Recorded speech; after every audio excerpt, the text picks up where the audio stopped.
કરજણ તાલુકાની છે શું સમસ્યા, શિક્ષણ, આરોગ્ય અને સાથે સાથે રોજગારી, બેકારી અને ખેડૂતના પ્રશ્નોની આપણે વિસ્તૃત ચર્ચા કરીશું।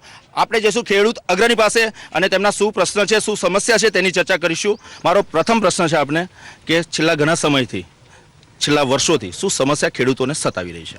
કરજણ તાલુકો એ આખા મધ્ય ગુજરાતમાં કોટન કિંગ છે, પણ આ સરકાર આવ્યા પછી એવી પરિસ્થિતિ થઈ છે, જમીન સંપાદનનો બહુ મોટો કરજણ તાલુકામાં પ્રશ્ન છે અને માત્ર 36,000 રૂપિયામાં જમીન સંપાદન થયેલ છે અને ખરાબાની જમીન એ હોમે 400 રૂપિયામાં મહેસૂલ વિભાગે 400 રૂપિયા લઈ અને 10 લાખ રૂપિયા કેન્દ્ર સરકાર પાસેથી લઈ લીધેલા છે। 36,000 અમારી જમીન જઈ છે, એનો આધાર પુરાવો છે, એવોર્ડની નકલ છે, આર્બિટ્રેશનમાં પેન્ડિંગ કેસ પડ્યા છે, તો 8 વર્ષથી નિકાલ થતો નહીં।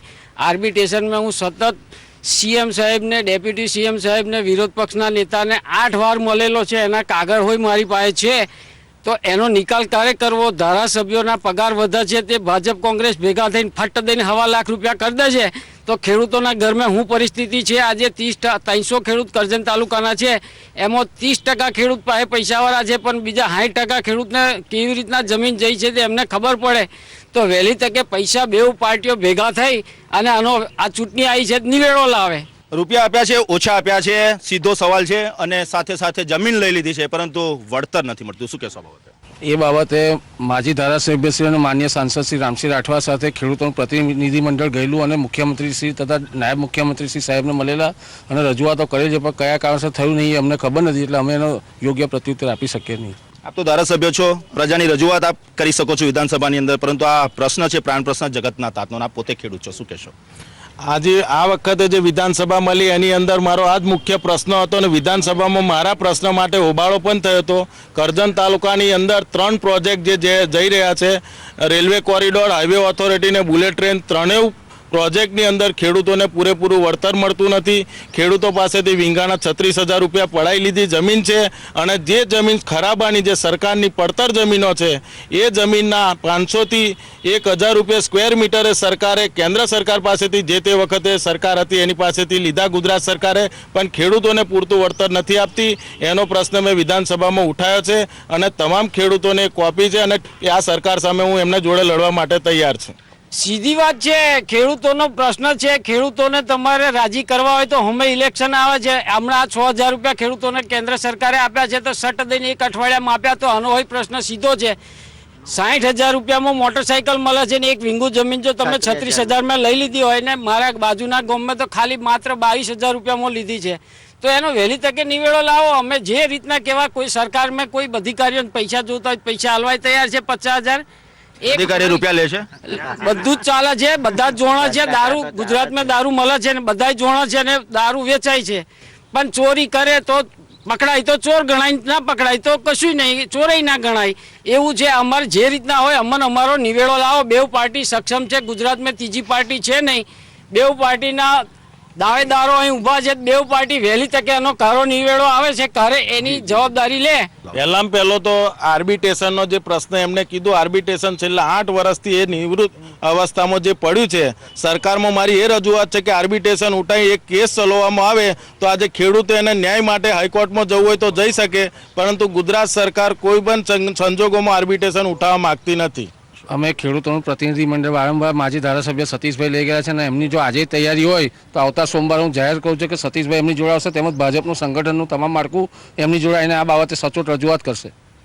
મારો સરકારને એક પ્રશ્ન છે કે આજે ફ્રન્ટ કોરિડોરને 10 વર્ષ થઈ ગયા, આજે વાંધા સહિત અમે પૈસા લીધા તે વખતે તો જમીન અમે આપી દીધી છે કે ભાઈ આ સરકારની યોજના છે, તો આજે એનો નિવેડો આવ્યો નથી। હવે આજે બુલેટ ટ્રેન એટલે એક ખાતામાં ખેડૂતને 5 લાખ રૂપિયા તો એમ જ આપે છે, તો અમને તો વીંગાના 36,000 રૂપિયા તે ટાઈમે આપેલા અને વાંધા સહિત આજે અમે પૈસા માટે કેટલી બધી રજૂઆતો કરી છે।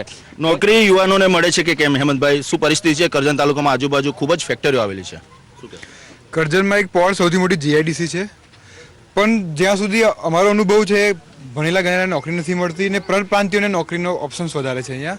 તો મારી ધારાસભ્ય, માજી ધારાસભ્ય સાંસદને પણ રિક્વેસ્ટ છે કે અહીંયા લોકલ સ્થાનિક જે ભણેલા ગણેલા છે એમને રોજગારી મળે। ઘણી બધી કંપની એમએનસી કંપની છે, તો ભણેલા ગણેલા પણ મળે ને જે ના ભણ્યા હોય એમને વર્કર તરીકે પણ રોજગારી મળે।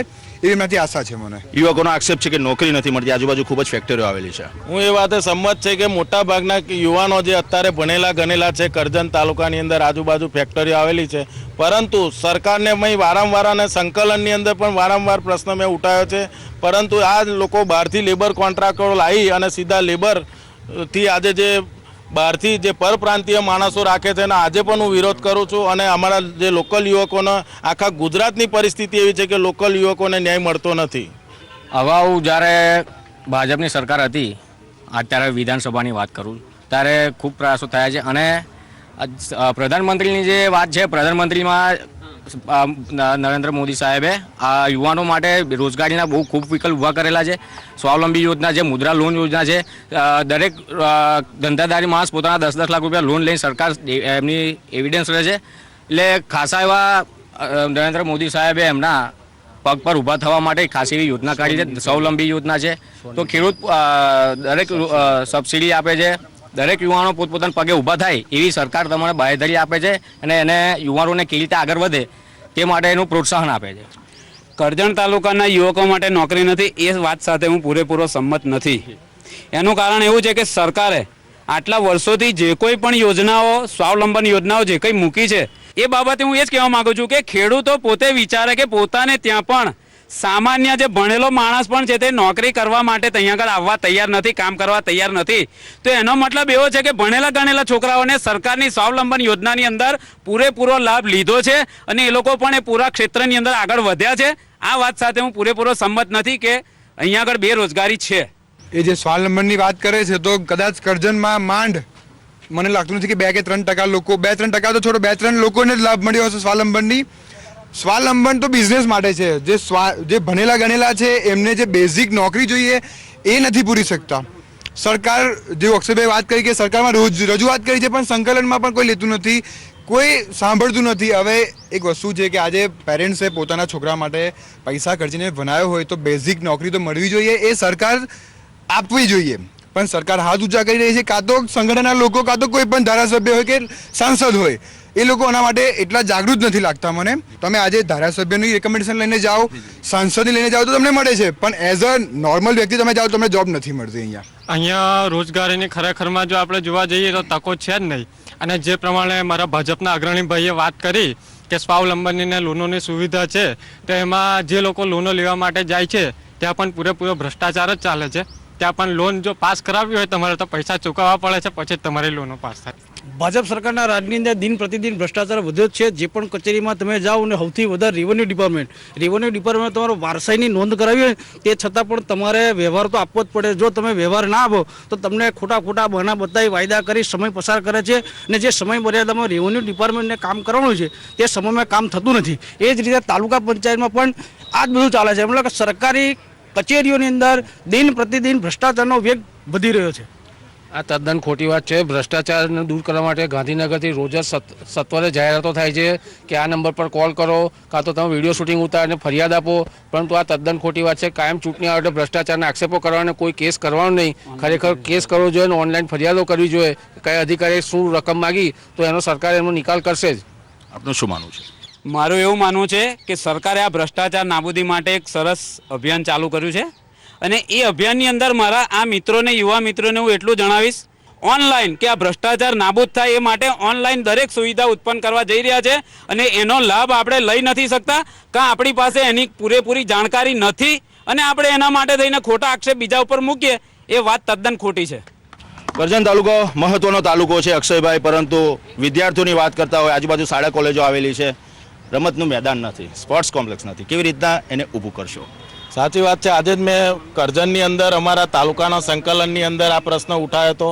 તાલુકાની આજે 11 વાગે સંકલન મિટિંગની અંદર નગરપાલિકાના અધિકારીને મેં કીધું હતું કે જિલ્લા પંચાયતનું એક અવળ પડી રહેલું બિલ્ડિંગ છે એને ખાલી કરાવી અને આપણે ત્યાં આગળ એક રમતગમતનું અને બગીચો બનાવવાની એક આપણી યોજના છે.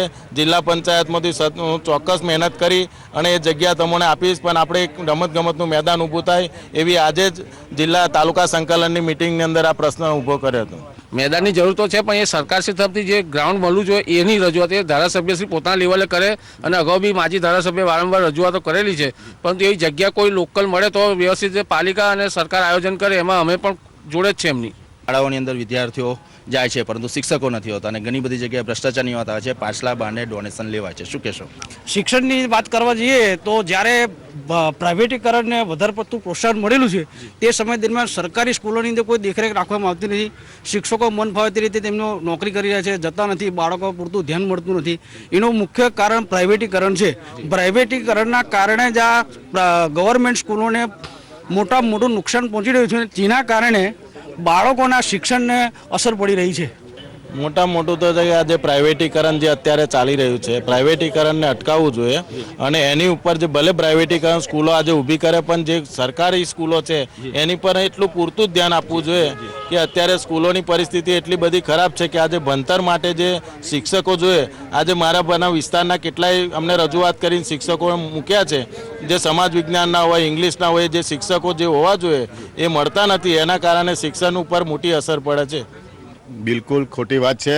અત્યારે અમારા કરજણ તાલુકામાં હાડોદ, દેથાન, જૂના બજાર, કરજણ બધી સ્કૂલો તમે જૂની જુઓ અને અત્યારની સ્કૂલો જુઓ, ભાજપના રાજ પછી અત્યારે સ્કૂલો બધી સંડાસ સાથે, પંખા, ટ્યુબલાઇટ, નવા બિલ્ડિંગ અને દરેક શિક્ષકો આવે છે. અત્યાર સુધી કોઈ જિલ્લા શિક્ષણાધિકારીને કે કોઈ પણ ફરિયાદ થઈ નથી. એટલે આ મિત્રોએ જે વાત કરે છે કે શિક્ષકો નથી આવતા એ તદ્દન ખોટી વાત છે. આરોગ્યની શું પરિસ્થિતિ છે કરજણ તાલુકામાં? આરોગ્ય માટે CSC, PSC અને જે તમામ સ્ટાફ છે ઉપલબ્ધ છે. તમામ મશીનો જેવા કે જે આરોગ્ય લગતા છે તમામ એક્સરે મશીન બધા ઉપલબ્ધ છે અને સરકારી દવાખાનાનો સારામાં સારા લોકો પણ લાભ લઈ રહ્યા છે. અમારા જેવા લોકો પણ સરકારી દવાખાનાનો લાભ લઈ રહ્યા છે. સરકારી દવાખાનાનો લાભ તમામ લોકોને મળી રહ્યો છે. ડૉક્ટર આવે છે સમયસર? સમયસર આવે છે, દરેકને માટે 24 કલાક બધી સુવિધાઓ મળી રહેલી છે. આપની પાસે હું આવું છું, પૂછવા માંગુ છું કે જે સરકારી દવાખાનો છે શું પરિસ્થિતિ છે હાલમાં? સરસ. અમે કાલ જ હજુ સરકારી દવાખાને એક બેનને લઈને ગઈ હતી, સરસ ટ્રીટમેન્ટ કરીને સરસ છે. ખોટી વાત છે આ બધી. આ ભાજપ આવ્યું પછી જ બધું થયું, કોંગ્રેસમાં કંઈ નહીં થયું. એ બેન કહેતા હોય કે આ આરોગ્યનું આ છે તો અત્યારે ઘણા બધા પેશન્ટ છે. અત્યારે દર્દીઓની સંખ્યા કેટલી બધી વધી ગઈ છે. સ્વાઇન ફ્લૂ જેવા મોટા ભયંકર રોગો આજે ગુજરાતની અંદર છે. એ પરિસ્થિતિની અંદર પહોંચી વળવા માટે આજે સરકારી સ્કૂલ જે હોસ્પિટલો છે એની પૂરતા બેડ નથી. એને કારણે પ્રાઇવેટ હોસ્પિટલોની અંદર આજે દર્દીઓને મોકલવામાં આવે છે. આ પરિસ્થિતિ અત્યારે અહીંયા કરજણની છે. સરકારી હોસ્પિટલમાં હવે મહિલાઓ માટે પેડની સુવિધા પણ છેલ્લા 3 વર્ષથી સરકારે બંધ કરી છે. જે માહિતી માગવી હોય એમને પૂછી લો મહિલાઓને કે મળે છે સરકારી પેડ. અને બીજું કે અહીંયા આગળ જે બી દવાખાનામાં 108ની સુવિધા પણ ફોન કરતા પહેલાં આવતા, પણ હવે 108માં નંબર પણ નહીં લાગતા. તમે ટ્રાય કરી લેજો. લગભગ તો સુવિધાઓ તો સારી જ હોય છે. આ સરકાર આવ્યા પછી સુવિધા સારી જ છે. ડૉક્ટરો સારી ટ્રીટમેન્ટ થાય છે. દવાખાનાની અંદર ફેર પડ્યો છે કે સ્વચ્છતા છે કે દવાઓ સારી, એટલે વ્યવસ્થા તો સારી છે.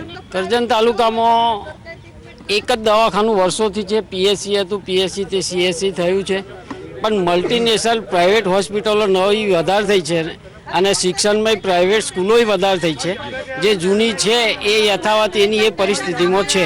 મહિલાઓને મોંઘવારી નડી રહી છે ગેસના બોટલ તો કશી નડતી નથી, કારણ કે જેમ પગાર વધે એમ મોંઘવારી વધે. મોંઘવારીમાં કઈ નથી, જે છે એ જ ચાલે. આ તો ખોટી વાત છે કોંગ્રેસની. અને જ્યારે એવું કોંગ્રેસ આવી છે કેમ અહીંયા વિધાનસભાની કે બધાને હું નોકરીમાં રાખીશ દઈ છોકરા, એટલે કોંગ્રેસની સીટ આવી, ને તો કોંગ્રેસ ના આવત, ભાજપ જ આવત. પણ લાલચ આપીને આવી છે કોંગ્રેસ.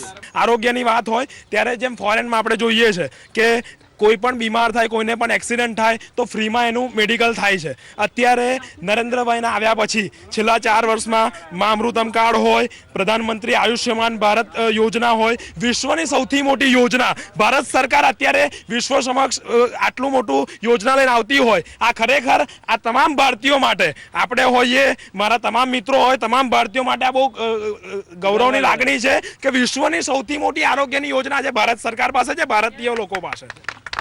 ગામડાઓની પરિસ્થિતિઓ ધારાસભ્ય અને જ્યારની કોંગ્રેસની સીટ બદલાઈ પછી ધારાસભ્ય અને તાલુકા પંચાયત, જિલ્લા પંચાયતની મદદથી ખૂબ ગ્રાન્ટ મળી છે, પણ અધિકારીઓ જેવું કરવું જોઈએ કામકાજ અને કાગળિયો વર્ક એ કરતા નથી. સાચી વાત છે, કારણ કે મોટા ભાગના અધિકારીઓને જે બીજા કામગીરી આપવામાં આવે છે, અત્યારે ઇલેક્શનના પ્રોગ્રામોની અંદર વળગાડવામાં આવે છે. બીજા બધી અનેક જે યોજનાઓ છે, અત્યારે ખેડૂતોનો કોઈ પ્રોગ્રામ હોય એની મેં યોજના આજે અધિકારીઓને મૂકવામાં આવે છે. એને કારણે આજે જે વહીવટી જે કામ થવું જોઈએ ટાઈમસર થતું નથી. ખાસ કરીને રોડ રસ્તાની વાત કરીએ તો કરજણ તાલુકા અને તેના આજુબાજુ ગ્રામ્ય વિસ્તારમાં હાલમાં રોડ રસ્તાની શું પરિસ્થિતિ? બહુ કોઈ પ્રોબ્લેમ છે નહીં. રોડ રસ્તા બધા જ કોંગ્રેસની વિધાનસભામાં અક્ષયભાઈ જીતીને આવ્યા ત્યારે પહેલા બધા રોડ થઈ જ ગયા હતા ઓલરેડી, અને નોન પ્લાનના બી એટલા બધા રસ્તાઓ થયા છે કે અમારા ખેડૂતો અને ગામડાઓને જોડતા જે રસ્તાઓ બન્યા છે એ બધા ગામોવાળા ખુશ છે, બરાબર. એટલે કોઈ પણ જાતનો એવો પ્રશ્ન છે નહીં રોડનો.